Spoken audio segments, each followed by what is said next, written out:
Baik, bismillahirrahmanirrahim. Assalamualaikum warahmatullahi wabarakatuh.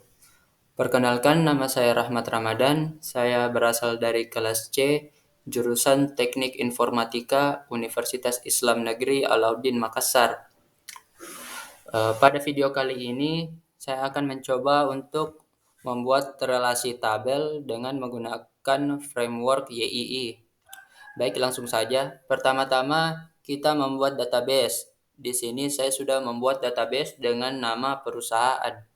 Di dalam database perusahaan terdapat 5 tabel. Yang pertama tabel asisten, karyawan, manajer, OB, dan satpam.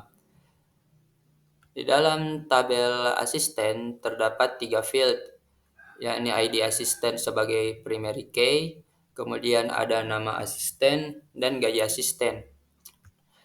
Di dalam tabel karyawan ada 3 field. Yang pertama ID karyawan sebagai primary key, kemudian nama karyawan dan gaji karyawan.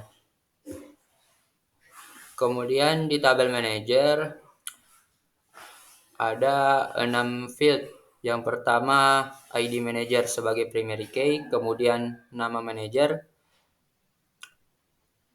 Dan di sini pula terdapat 4 ID lainnya, yakni ID karyawan, ID asisten, ID OB, dan ID satpam sebagai foreign key. Kemudian di tabel OB terdapat 3 field, yakni ID OB sebagai primary key, kemudian nama OB dan bidang OB. Lalu di tabel satpam terdapat 3 field, yakni ID satpam sebagai primary key, kemudian nama satpam, lalu alamat satpam. Setelah membuat database dan tabel, kita masuk ke GII. Pada GII terdapat model generator. Kemudian kita klik Start. Pada Start terdapat saat kita mengklik Start dan masuk di model generator, di sini terdapat field tabel name. Di sini kita isikan nama tabel kita. Misalnya saja asisten. Kemudian kita isi model class name. Saat kita mengkliknya, maka otomatis langsung akan muncul isinya. Setelah melakukan hal tersebut, kita klik preview. Setelah masuk di preview, kita klik generate.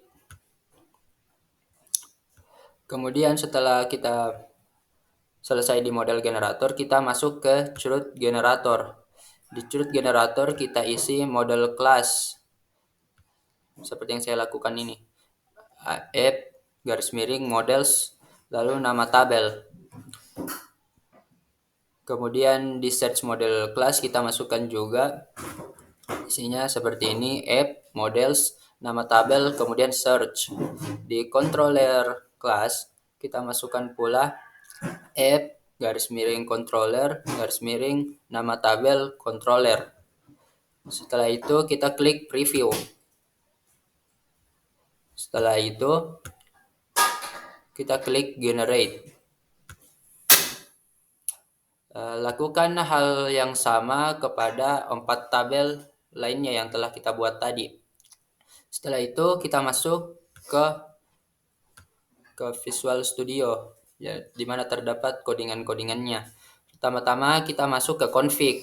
Dalam config ada file db.php. Pada db.php di baris db name kita ganti di situ nama database kita. Untuk database saya tadi namanya perusahaan. Setelah itu kita masuk ke models. Setelah di models, kita masuk ke file manager.php. Di manager.php kita tambahkan public function get assistant.